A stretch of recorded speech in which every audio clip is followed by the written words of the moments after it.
A herança sociocultural dos negros que vieram de África faz parte do DNA da sociedade brasileira. Não há como contar a história desse país sem mencionar a contribuição de um povo que sofreu sequestro, violências múltiplas e que viveu as duras penas da escravidão, mas que hoje, mantendo a mesma força e resiliência de sempre, luta para conquistar cada vez mais espaço e mais respeito. Neste ano, pela primeira vez, o Dia Nacional de Zumbi e da Consciência Negra, celebrado em 20 de novembro, será feriado nacional. O fato tem sua relevância para a reflexão sobre a importância dessa data para a construção da identidade nacional. O Sem Filtro de hoje vai falar sobre as conquistas do povo negro e refletir um pouco sobre o caminho ainda extenso rumo à igualdade racial em nosso país. Para esse debate sem filtro, chamamos para o nosso estúdio a advogada Marcela Tavares, que também é assessora jurídica do Centro de Cultura Negra, e Eliane Souza Fernandes, presidente da Comissão da Verdade da Escravidão Negra do Brasil, da OAB Maranhão. Sejam todas muito bem-vindas e eu agradeço a presença de vocês aqui nesse Sem Filtro para falar sobre esse assunto que é tão importante para nós. Né? Muito obrigado, Eliane. Muito obrigado, Marcela, por estarem aqui para a gente conversar sobre isso. Então, eu queria começar perguntando, né, a vocês, questionando e fazendo-nos pensar o fato de que essa é a primeira vez, né, de toda a história da nossa sociedade, da nossa nação brasileira, que o Dia da Consciência Negra vai ser feriado nacional. Então, depois de tanto tempo, né, de tantas coisas que aconteceram, essa é a primeira vez. O fato indica, né, uma conquista, mas também aponta para um caminho extenso que a gente ainda tem por trilhar aqui na sociedade brasileira, né, Eliane? Isso é verdade. Na verdade, é um caminho que vem sendo traçado desde a década de 70 pelos movimentos sociais, notadamente pelo movimento negro unificado no Brasil, que desde 78 clama pela datação do dia 20 de novembro como uma data importante para a formação da construção histórica no Brasil. E esse debate, na verdade, legislativo, ele vem sendo formado a nível nacional desde 2003, né, com a necessidade de se marcar essa data como um ponto histórico. Mas somente agora, né, em 2023, que a gente tem, 2023 e 2024, a gente vai ter um feriado nacional. Então, isso indica que há uma vitória, né, dos movimentos sociais na determinação do feriado e há uma necessidade de reflexão mais ampla dessa data na formação estrutural do Brasil, na formação da nossa herança africana. Eliane, sabe que é engraçado? Vale fomentar, né, como você falou, botou bem explicado, o movimento ele já vem se reunindo desde a década de 70, né, com todas as dificuldades, escondidos, né, um pequeno grupo em Porto Alegre. Por quê? Porque a gente já tinha essa data 13, né, de maio, que era para ser comemorado, só que os negros, nós negros, não nos víamos, né, representados. Até porque quem era a protagonista disso? Era uma mulher branca, né? E ela não fez isso de bom agrado, né? A abolição, mas sim por conta de quê? De pressões de todos os lados. E pensando nisso, com muita dificuldade, né? Às escondidas, em Porto Alegre, um pequeno grupo, né, veio aí se movimentando, se unindo, né? E somente em 1978, né, como você bem colocou, que conseguiu, em conjunto com o movimento negro unificado, ganhar forças e conseguir botar como oficial essa data, né, tão maravilhosa, que é o 20 de novembro. Justamente por quê? Por conta do Zumbi dos Palmares, que aí sim o povo negro se viu representado, né? Que foi o último escravo quilombola, né? Que deu sua vida, né? Para que fosse libertados vários escravos. Então, realmente é uma história muito bonita, né? Muito linda. E somente hoje, 2024, a gente tem como feriado nacional, né? Até porque antes alguns estados haviam aderido a esse feriado, e é interessante que, por incrível que pareça, a Bahia, apesar de ter a população maior negra, né, mas ela não aderia. Mas, graças a Deus, foi uma conquista. A gente sabe que tem aí um caminho imenso ainda para percorrer, né, muita coisa para conquistar em cima de políticas públicas que a gente vem correndo para garantir cada vez mais para o nosso povo negro, né, mas somente este ano a gente está com feriado, né? E aí eu sempre em movimento, em rodas de conversa, eu questiono. E aí, qual é o prós, o contra, qual é a perspectiva desse feriado, né? De início eu pensava que não seria favorável para a gente, até porque a gente sabe que dia 20 tem movimentos em escolas, tem movimentos em faculdades, tem movimentos em instituições, nas próprias empresas, né? E dia 20, e agora, como é que vai acontecer? Hoje eu já vejo diferente, hoje eu já vejo que não haverá o esvaziamento. Né? Mas sim haverá o quê?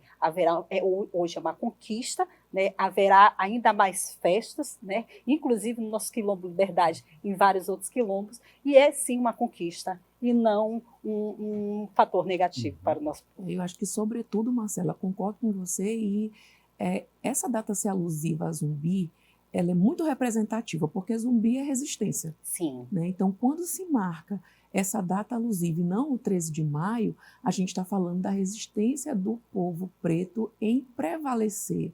Né? Em várias facetas culturais, essa resistência também está presente. Sim. Nas manifestações culturais, a gente está falando do estado do Maranhão, que tem quase 70% da população representada em pretos e pardos. Nos movimentos religiosos de religião de matriz africana. Então, tudo isso vai demarcar para a gente que é maranhense, sobretudo, a necessidade de que a resistência, em vindo no feriado, possa fomentar outros setores sociais Sim. a se manifestarem e também produzirem socialmente resultados que sejam marcantes e que precisam ser sempre ressaltados para ajudar o nosso povo preto a resistir, mas também pautar o avanço. Perfeito. E aí, nesse momento em que a gente está falando sobre um feriado, às vezes parece um dia a menos para trabalhar, né, um dia a menos para realizar as atividades, mas quando a gente fala da história do povo preto e a gente demarca um dia para se pensar, e esse dia engloba as discussões em um âmbito nacional, a gente consegue colocar a demanda desse povo em um patamar acima, um patamar de possibilidade de criação de políticas públicas para que a data se torne não somente um dia de celebração, mas um pontapé de mudança, né? Verdade, concordo perfeitamente. A gente tem que ver por esse lado, né? Mas o lado sempre positivo, né? Não que vai ser um prejuízo ao setor financeiro, mas sim vai ser um dia onde nós vamos poder enfatizar cada vez mais por ter praticamente o dia inteiro à nossa disposição, esse momento livre. Eu mesmo, que estou diretamente ligada a movimentos negros, eu vejo as dificuldades de muitas pessoas que estavam dentro da empresa que não podiam participar, né, dessas celebrações que eram realizadas dia 20, né, que é um momento de reflexão, um movimento de conscientização que não só deve ser privilegiado, não só deve ser para o povo preto, mas sim para toda a população, toda a comunidade. Porque eu sempre costumo dizer, né, que não basta você dizer eu não sou racista, você tem que ser antirracista. E para você ser antirracista, você tem que conhecer a história. Não estou falando somente do branco, mas eu estou falando também do negro, que tem que se reconhecer como negro para se valorizar, para ter essa consciência, né? E até mesmo para poder estar ali para direcionar, para poder se sobressair diante de uma situação racista. Seja esse racismo estrutural, seja esse racismo institucional. Mas se você conhece, você tem esse privilégio de poder ir, dialogar e em frente mesmo. Você correr atrás dos seus direitos e fazer valer esses direitos a partir do seu conhecimento.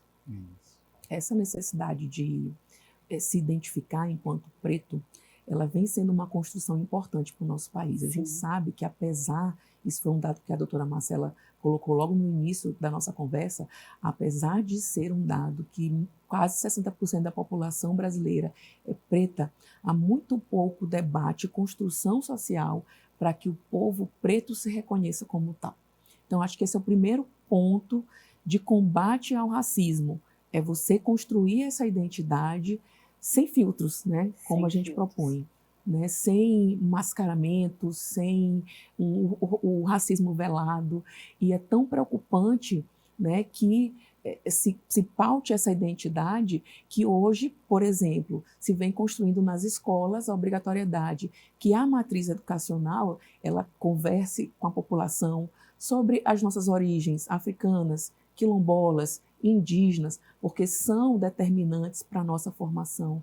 Então, quanto antes a população, e eu não falo aqui só do povo preto, mas de toda a população brasileira, entender que isso faz parte de uma herança cultural, de uma herança de formação, a gente vai estar ainda muito longe de se realmente ter uma consciência. Então, é preciso que a gente realmente paute isso de uma maneira verdadeira, sem mascaramento, e de que as pessoas se identifiquem, né, enquanto pretos e ressaltem quanto isso é importante para lutar por melhores condições de saúde, melhores condições de emprego, melhores condições de maternidade, né, porque tudo isso vai ter esse recorte racial, né? Então, é importante a gente ter essa distinção.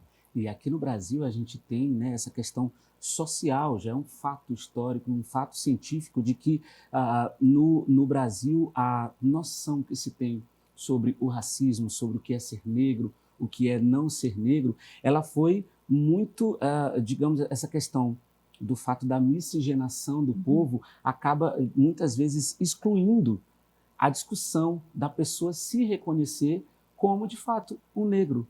Né? O negro ele precisa ser essa forma, tem que ter essas características, e no Brasil a gente tem uma miscigenação, uma reunião de povos, é um país multiétnico, então você não tem como em África, né? A gente está numa diáspora, então não é como em África que, enfim, os povos eles tinham as suas características, então é mais um ponto que dificultou, e agora a gente espera que com essa possibilidade de fervilhar a discussão pública, que dificultou, né, essa questão de se reconhecer como negro, de fazer parte de uma coletividade. Né? Eu costumo dizer, e eu acho até engraçado isso, que quando a gente fala se reconhecer, se autodeclarar, é importante a gente falar que não é se autodeclarar para o branco se beneficiar de uma vaga do negro para entrar na faculdade, né? Com um privilégio, um benefício, uma conquista voltada para o povo negro, né? Que a gente vê constantemente, diariamente, inclusive a doutora Eliane, como atual presidente da Comissão da Verdade e Escravidão Negra, trabalha, assim como eu, que fui ex-presidente da comissão, fui ex-presidente da comissão, estava ali diretamente fazendo a bancada, justamente para ver como é que procedia essa questão da autodeclaração. E por incrível que pareça, é chato, vergonhoso, e eu acho até constrangedor. Não é constrangedor para mim que sou negra, é constrangedor para a pessoa que está ali na cadeira, dizendo, se autodeclarando negro naquele momento, mas somente para se beneficiar. Porque se você for a fundo, aquela própria pessoa não sabe nem o que é negro, não sabe nem de onde é a origem, não sabe nada, mas está ali. Está ali para quê? Para mais uma vez tomar o direito do negro, né? Isso é absurdo. Então, quando a gente fala se reconhecer como negro, é de fato se reconhecer como negro, né? É você entender sua origem, você valorizar sua origem, sua cultura, né? Como você falou bem, a diáspora. São povos que foram arrancados das suas terras, trazidos às forças em barcos negreiros, muitos perderam suas vidas, né? E que simplesmente quando chegou aqui, foi esquecido, infelizmente, tentou ser esquecido, né? Porque com muita luta, com muita resistência que o povo negro tem, a gente até hoje está aí, né? A gente teve conquista também, né? Hoje a gente sabe que uma das nossas culturas, a capoeira, ela é patrimônio imaterial. A gente não pode deixar de falar sobre isso, né? Então são culturas que com muita luta, com muita resistência, já passou por vadiagem, né? Com muita luta, hoje é patrimônio histórico. Então é de suma importância que realmente o negro se assuma como negro em todos os seus benefícios para si, os benefícios feitos para si, e não para pessoas que querem se passar por negro para se beneficiar dos nossos direitos. Bom, gente, eu vou pedir a vocês duas uma pausa, a gente conclui aqui o nosso primeiro bloco, daqui a pouquinho a gente volta com um Sem Filtro especial falando sobre consciência negra. É um instante só.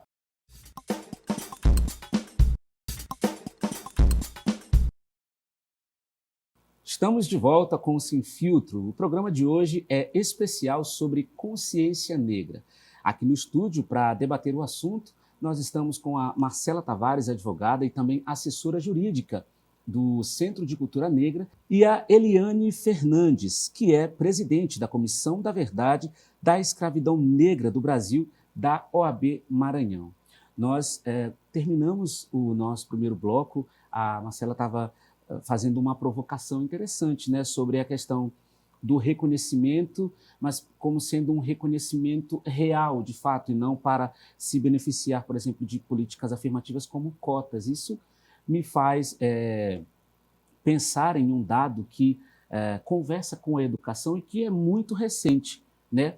O tema da redação do Enem esse ano fala sobre a herança africana e a importância, né, os desafios para reconhecer e manter a herança africana viva na nossa sociedade brasileira. E eu queria começar já perguntando, né, questionando sobre isso.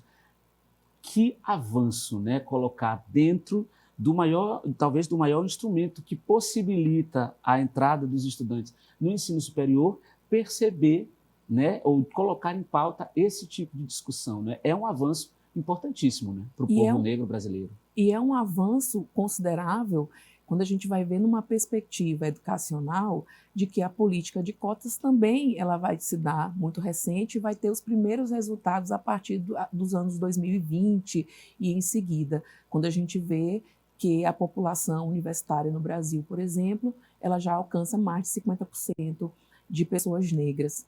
E isso também é uma parte de resgate da herança africana que vai ser moldado e que vai produzir esses frutos importantes já para que as pessoas, para que os estudantes, para que os professores preparem os seus alunos para essa temática, para que haja uma conscientização maior sobre o que a doutora Marcela falava no bloco anterior, sobre a questão do mito da miscigenação, né, da nossa democracia racial, que na verdade é um mito que vai ser colocado como uma forma de apagamento de muitas das heranças africanas que se perderam, né, durante o tempo, e trazer isso para um debate atual é importante para que o estudante que ingresse nas universidades públicas, ele consiga estar ali para um debate mais qualificado.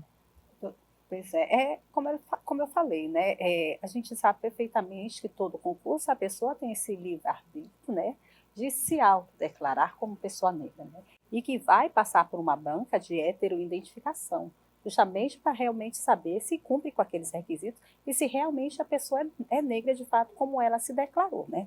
E aí a gente sabe que diante disso, como já foi dito, às vezes a pessoa por ter um tataravô que era negro ou um bisavô que era negro se sente no direito de ser considerado negro. É interessante demais, a gente sabe que não é dessa forma, essas políticas afirmativas, ela veio de uma luta muito árdua, né? Foi uma das nossas conquistas e que, de fato, tem que ser respeitada. É uma questão de respeito, é uma questão de conscientização, de reflexão, né? De todo o sofrimento que aquele povo, que nós, povos negros, vimos desde os nossos ancestrais, né? Que muitos deles tiveram suas histórias apagadas, né? Que hoje nós, povos negros, estamos aí tentando a todo custo trazer, né? Reacender essa história. E o tema do Enem, para mim, foi assim, uma surpresa maravilhosa. Eu tenho minha filha, ela tem 14 anos, e ela desceu logo quando saiu toda aquela polêmica, que foi uma polêmica, e vai por muitos anos aí ser uma polêmica maravilhosa. Até, mãe, a senhora não sabe qual foi o tema do Enem? Ela que me trouxe essa notícia, né? Eu digo, pois é, filha, porque eu já falei isso para você, porque a educação começa de casa, né? Eu já falei isso para você. Desde 2013 foi sancionado, né? No primeiro governo de Lula foi sancionado o estudo como obrigatório. E se realmente fosse aplicado a lei, esse tema não teria causado tanta polêmica. Por que causar polêmica de um tema que já foi sancionado, uma lei desde 2003, né? O maior absurdo é isso. Por que causar tanto espanto? Quando você só teria que ter conhecimento da cultura social, né? Da valorização da cultura afro no Brasil, que está aí, como eu falei anteriormente no primeiro bloco, né? Várias conquistas. Nós temos a capoeira como patrimônio imaterial, temos o tambor de crioula, nós temos, enfim, o reggae, nós temos culturas maravilhosas, né? De outros estados, de outros países, que bastava a gente, nós temos escritores famosos, brilhantes, então bastava só as escolas, de fato, cumprir a obrigatoriedade da lei, que não teria causado tanto espanto como causou. Eu queria questionar vocês, porque as duas fazem parte da Ordem dos Advogados do Brasil, Sim. que é um instrumento muito importante aí para a defesa dos direitos, né, também da população negra. Essa é uma lei, né, a lei que torna obrigatório o estudo, né, dessa herança africana na história do Brasil. E o que acontece, né? O que tem acontecido de 2003 para cá, que tem dificultado, né? Que tem, às vezes, até impossibilitado a colocação dessa matriz, né, dentro das escolas para ser, de fato, como uma matéria, né, dentro da história, né, da geografia. O que acontece? Por que essa ainda é uma realidade? Eu acho que existe uma resistência em reconhecer esse ponto identitário, de que não é só a legislação que me obriga, mas eu me reconheço pertencente a esse cenário cultural e eu preciso qualificar tanto o professor que vai levar esse assunto para a sala de aula, quanto os alunos de que isso é um assunto importante, que isso faz parte de uma construção social. Então, eu penso que essa dificuldade ela parte muito da resistência. E depois, a própria forma como os livros abordam essa questão, né? É só uma questão para cumprir a legislação ou, de fato, eu vou estar abordando criticamente esse assunto dentro da sala de aula, preparando o meu aluno para quando ele, por exemplo, chegar numa redação do Enem, ele não ter tanto espanto, ele não criar tanta polêmica, porque isso já é natural, isso já passa pela formação do caráter escolar dele, pelo currículo escolar dele. Então, essa dificuldade para mim é que as mudanças não devem ser apenas do ponto formal. É preciso que materialmente todos nós possamos contribuir para a formação. A OAB, como é que ela participa?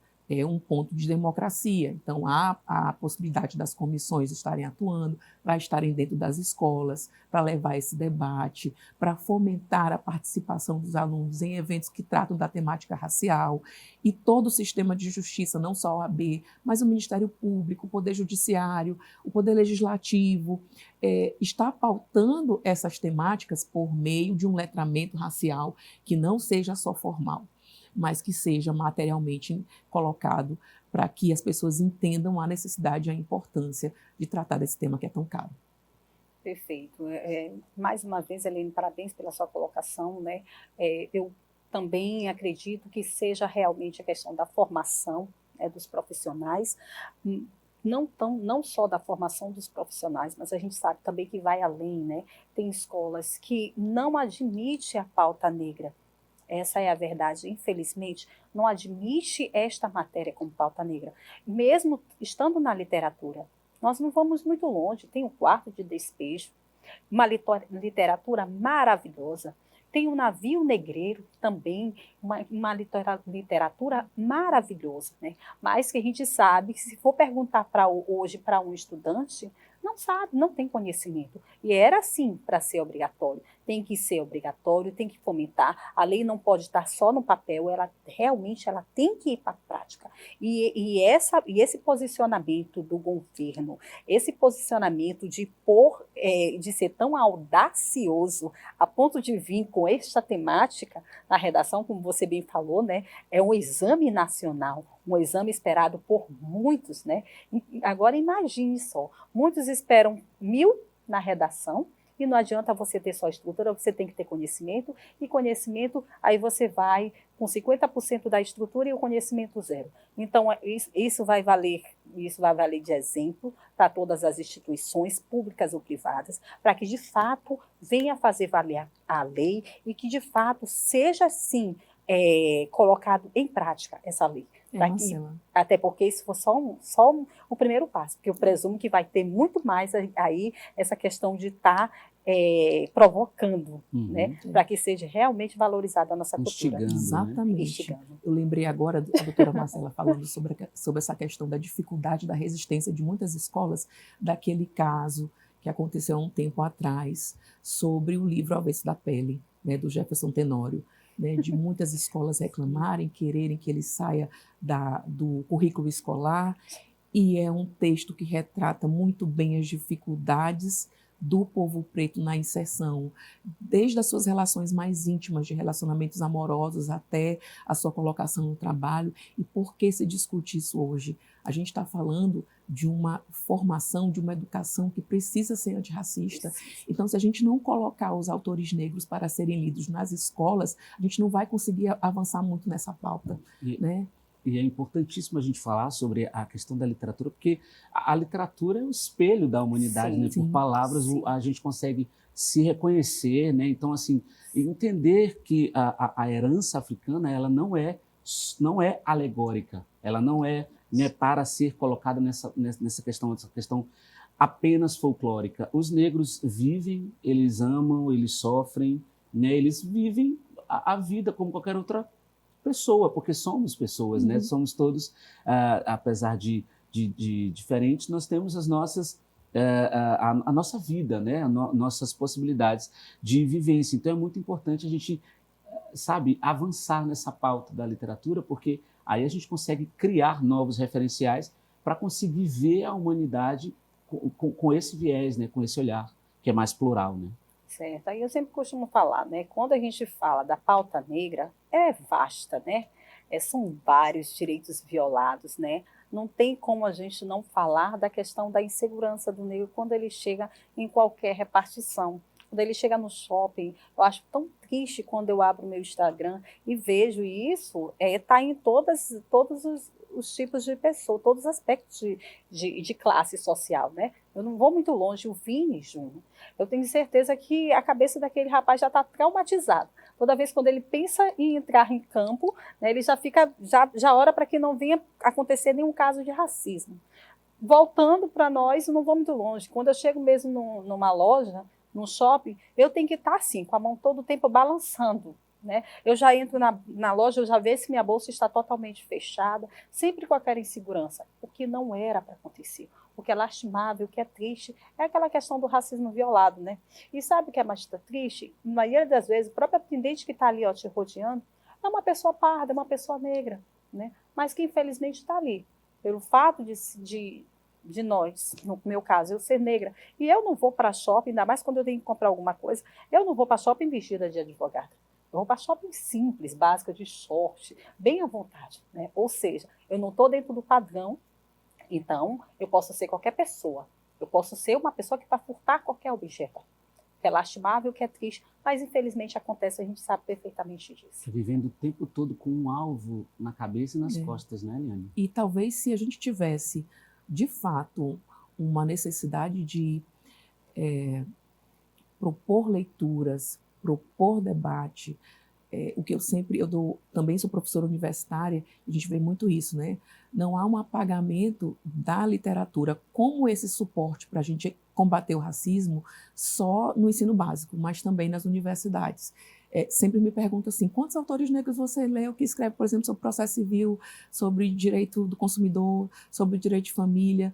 A gente vai encontrar muito esse recorte racial das pautas realmente que são nesse viés, mas não quer dizer que não existam. Então, se a gente conseguir colocar essa necessidade da leitura e da literatura ser ressaltada, talvez esse problema dessa abordagem que é violenta, dessa perseguição, de sermos o tempo todo um alvo. Recentemente, por exemplo, o relatório Pele Alvo colocou esse problema. Por que somos majoritariamente o alvo da violência policial, da abordagem violenta policial, né? E isso vai passar dessa formação. Eu insisto nessa tecla que a formação é importante, que a literatura base do nosso povo seja uma literatura com base nesse recorte racial, para que a gente possa estar preparado para enfrentar esse problema. Então, isso, meninas, está muito interessante o debate, mas a gente vai dar mais uma pausa. Vamos continuar aí no terceiro bloco. Daqui a pouquinho a gente volta, tem mais Sem Filtro. A gente volta já.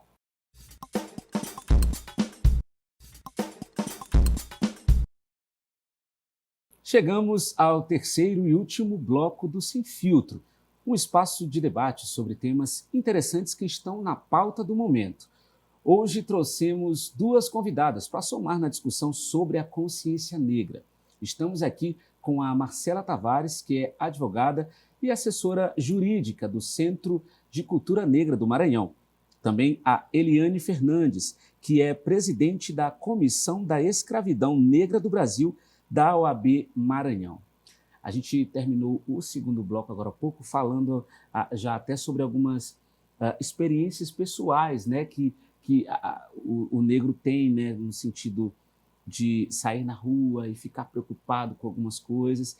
E agora no break a Marcela e a Eliane também estavam falando algumas experiências também na família, que é onde tudo começa. A gente começou falando a questão do feriado, depois falamos sobre a educação institucionalizadamente falando, né? Mas também temos o processo que começa dentro de casa, né? Essa consciência que é tão importante a nós, começando dentro de casa, né? Então, eu queria que a gente começasse falando isso, a importância dessas primeiras lições, esses primeiros ensinamentos começarem lá, dentro de casa, até para preparar essa criança para o mundo difícil que ele vai encontrar quando ele sair das portas para fora de casa, né? Certo, assim, como eu estava falando há pouco, eu já vim me reconhecer como uma mulher preta, negra, já quando eu fui contemplada como presidente da Comissão da Verdade e Escravidão Negra, a comissão em que a doutora Eliane me sucede hoje, né? Então, o que acontece é de suma importância a gente tratar essas pautas dentro de casa para que não aconteça tardio conhecimento, o reconhecimento da pessoa como preta, né? Eu perdi muito tempo, onde hoje eu vejo que o movimento negro é um movimento que abraça, é um movimento de cultura rica, é um movimento de muito amor. Eu trabalho como assessora do Centro de Cultura Negra. O Centro de Cultura Negra, pelo projeto Vida de Negra, ele trabalha com 23 territórios quilombolas. Imagine a dificuldade que todo aquele povo, inclusive dentro de casa, não passa. Dificuldades essas que eu já evito, por quê? Porque a gente sabe, a gente tem que começar a trabalhar de casa para que não aconteça o triste na rua. Na verdade, a gente sabe o que vai acontecer, mas que nossos filhos estejam preparados, né? Como a gente já tem essa marca de preto é forte, preto é resistente, preto aguenta a porrada, então não é verdade. Simplesmente é todo um acolhimento que a gente tem desde o berço, desde casa. E isso eu faço muito bem. O letramento racial começa da minha casa. Eu ensinar minha filha o que é o racismo, quem são os nossos ancestrais, toda a nossa história, as conquistas que a gente teve, as poucas conquistas e muitas que a gente tem que lutar diariamente, constantemente para conquistar. E a importância de ela ter esse conhecimento de toda essa história, de onde ela veio, de onde seu povo veio, para justamente ela vir se defender na rua. Quando olharem para ela e dizer seu cabelo é duro, seu nariz é achatado, para quando vierem querer, eu não digo nem bullying, porque racismo não é bullying, é racismo mesmo, é crime. Para quem vier querer cometer um crime contra ela, além de ser punido penalmente, que seja ensinado naquele momento. Né? Porque a pessoa vai ser punida, mas não vai aprender o letramento. O verdadeiro letramento, e é isso que eu faço desde casa, para que ela vá na rua, para que ela ensine, para que ele aprenda moralmente e penalmente sobre o ato absurdo que ele está cometendo, que é o racismo. Marcela, isso me fez lembrar o quanto é desafiador você partir para uma educação, uma criação antirracista. Eu conheci uma advogada há um tempo atrás que a gente conversando sobre essas angústias da maternidade, de se criar crianças negras, e se criar crianças de maneira geral, tocando essa pauta racial, ela disse que o principal marco para ela era ressaltar o quanto nós somos bonitos. Né? Então isso, ela disse que assim, Eliane, coloca um espelho na tua casa, na altura das tuas filhas, para que elas se vejam e se reconheçam e passem por esse processo, que é um processo familiar de reconhecimento enquanto identidade. Para mim, na minha casa, ela me fez resgatar qual era a minha origem. E aí, eu conversando com alguns tios mais velhos, fomos buscar que a nossa ancestral quilombola, ela veio de um quilombo do sul do Brasil, ela veio fugida, se escapando, né, de Capitão do Mato, de ser estuprada, de ser morta, e ela chegou e se estabeleceu no interior de Santo Inês, que é o interior daqui do Maranhão.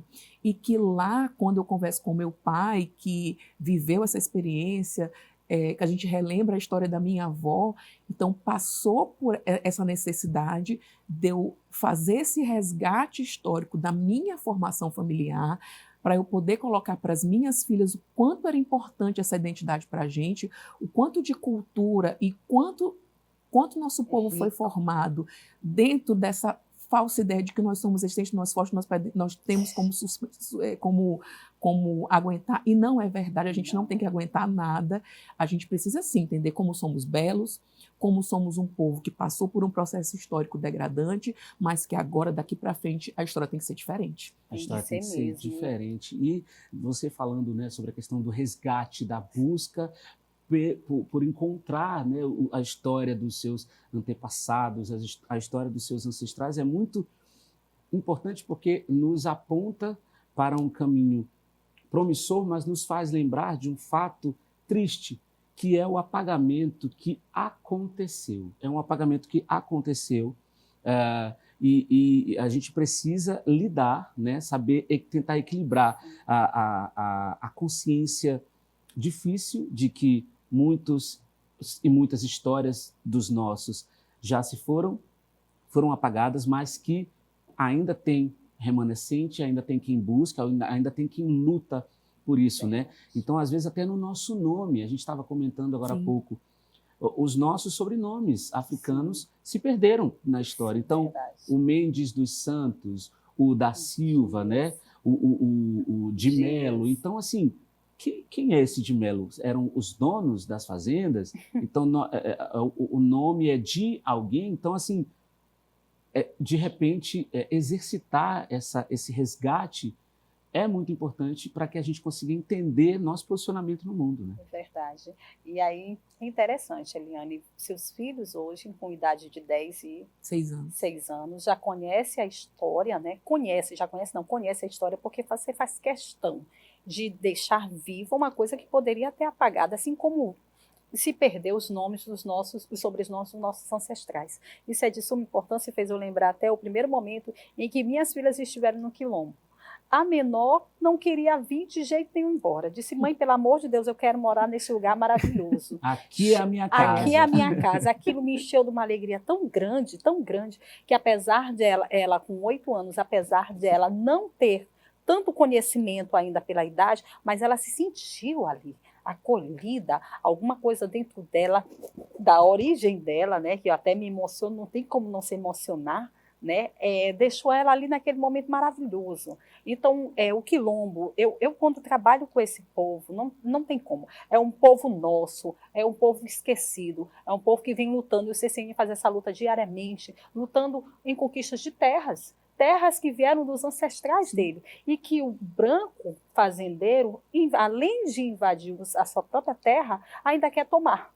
Tomar não basta só apagar o nome, mas quer tomar aquele pedaço de terra, onde ali não é só um pedaço de terra, aquilo ali é herança, aquilo ali é história, aquilo ali é cultura. Então, de fato, essa luta tem que acontecer desde o reconhecimento das terras, como trazer à pauta histórias. Nós temos que ser historiadoras, nós temos que levar essas histórias nas escolas, nós temos que dizer, ei, tem povo lá ainda, tem povo que está lutando até hoje para conquistar terras, tem povo que está lutando para manter o seu sobrenome lá. Sobrenome esse quem é Dias, quem é de Melo, tudo está ali, ó, passou por aqueles quilombos que o branco hoje está querendo tomar. Então é sério, é grave isso. Então eu quero ser uma eterna historiadora. Eu quero poder levar para onde eu vou pauta, eu quero poder levar esse letramento, né, para que as pessoas de fato elas não só de boca, mas elas digam eu sou antirracista, porque eu conheço a história desse povo e eu sei que esse povo merece respeito por todo o sofrimento, por toda essa resistência, por toda a sua luta, que até hoje eles vivem. Marcelo, eu acho que o mais assustador é isso, né? A gente, enquanto povo preto, precisa resgatar a nossa história e o povo brasileiro precisa resgatar essa história. Essa questão do apagamento do nome é uma questão muito emblemática. Por quê? Porque, geralmente, quando você pergunta sobre a ascendência de uma pessoa no Brasil, o que essa pessoa busca em primeiro lugar? Qual é minha ascendência europeia? todo mundo quer ter seu pezinho na Europa. Todo mundo quer buscar europeu, o da português. França, né? O meu Fernandes é da Espanha. Quando a gente sabe que, quando a gente fala de diáspora, a gente vai falar que o primeiro traço do racismo vem desse apagamento do nome. Eu não saber, por exemplo, quando eu fui construir a árvore familiar, nessa busca histórica pela minha formação, eu não sabia qual era o nome dessa ancestral, que eu sabia que era quilombola, que eu sabia que ela era de África, que eu sabia que ela não era europeia, e a gente não conseguiu chegar. Mas eu consegui facilmente encontrar qual era o ascendente europeu, de onde ele veio, qual era o sobrenome dele, porque se catalogou. Quando a gente vai ver, por exemplo, como vinham os navios negreiros para o Brasil, eles eram catalogados pela origem étnica, né? Qual era o lugar de onde eles provieram, mas a gente não tem o nome dessas pessoas. Não tem. E isso faz parte desse traço perverso do racismo, que é apagar o negro que veio de África desde ali, né, para que ele chegasse no Brasil sem essa identidade. Eu não vou muito longe. Zumbi. Qual é o verdadeiro nome de Zumbi? Um diz que é Francisco, outro diz que é Fernandes. E qual é o verdadeiro nome de Zumbi? E aí é uma história importantíssima que, nesse caso, acaba se perdendo, e a gente precisa o tempo todo, né, enaltecer e resgatar essa história. Nós estamos nos encaminhando para o fim do nosso debate, da nossa discussão. Eu queria aproveitar esse momento para que você, Marcela, você, Eliane, dessem as suas considerações finais, né? O que vocês esperam a partir daqui, que discussões vocês esperam que a sociedade comece, né, a ter para possivelmente, e graças a Deus vai dar certo essa mudança que já está começando, para que a gente avance. Bom, eu espero que o dia 20 não seja só mais um feriado, que seja realmente uma data para reflexão e para se abrir um debate geral sobre a necessidade do resgate do nosso povo, da nossa herança africana na formação estrutural do Brasil. Eu penso que isso é um ponto que vai passar por um trabalho de letramento, de conhecimento, de leitura, de educação, mas também de políticas públicas. Então, é muito importante que os governos, de maneira geral, da União, do Estado, dos municípios, tenham verdadeiramente um pacto nacional que engrandeça e que resgate essa história do negro no Brasil. Eu penso que todos os avanços que foram feitos foram a partir de movimentos sociais, mas a gente não tem como andar sozinho se esses braços não forem dados por toda a sociedade. Eu costumo sempre falar de uma frase, de um discurso feito por uma atriz americana que eu gosto muito, que é a Angela Davis, que ela diz assim, nesse caminho, nesse campo, quando se atravessa, é importante que outras pessoas se deem as mãos. Né? É importante que a gente consiga chegar lá e tenha oportunidade de trabalho, e tenha oportunidade de acesso pelas pessoas que estão hoje no poder. Então, eu acho que, sobretudo, a gente precisa ter esse pacto nacional, de que realmente é uma pauta importante e é um problema de todos nós para a construção de uma sociedade verdadeiramente democrática e verdadeiramente antirracista. Eu acredito, né, com tudo que a gente já discutiu hoje aqui, eu acredito que daqui para frente, o primeiro ano como feriado da morte do Zumbi de Palmares e da consciência negra, que de fato seja um feriado onde a gente tenha a oportunidade de ter essa reflexão mais árdua, de ter essa conscientização, que a gente se bote para estar nesses espaços negros, né, de conhecimento, que isso é importante demais, e que haja essa união, como a doutora Helene falou, essa junção do governo, de movimentos negros, de instituições, para que todos juntos possamos, de mãos dadas, caminhar e ter um futuro melhor para os meus filhos, para os seus filhos, para os meus netos, para que daqui para frente a gente tente amenizar essa situação, esse crime de racismo, e cada vez mais seja sim criado políticas públicas para esse racismo ser combatido. Né? Eu creio nisso. Muito obrigado, Marcela, Eliane. Agradeço muito, gente, a presença de vocês. É muito legal, né, ver tanta beleza, tanta potência junta, reunida para falar sobre esse assunto que nos é tão sensível, que nos é muito caro e que faz parte, né, da nossa história. Então, mais uma vez, muito obrigado por vocês terem aceitado o nosso convite para estar aqui no Sem Filtro hoje, nós conversamos com a Marcela Tavares, que é advogada e também assessora jurídica do Centro de Cultura Negra, e também conversamos com a Eliane Fernandes, que é presidente da Comissão da Verdade da Escravidão Negra do Brasil. Lembrando que você também pode acompanhar a programação da TV UFMA e o programa Sem Filtro na íntegra pelo canal do YouTube. Até a próxima!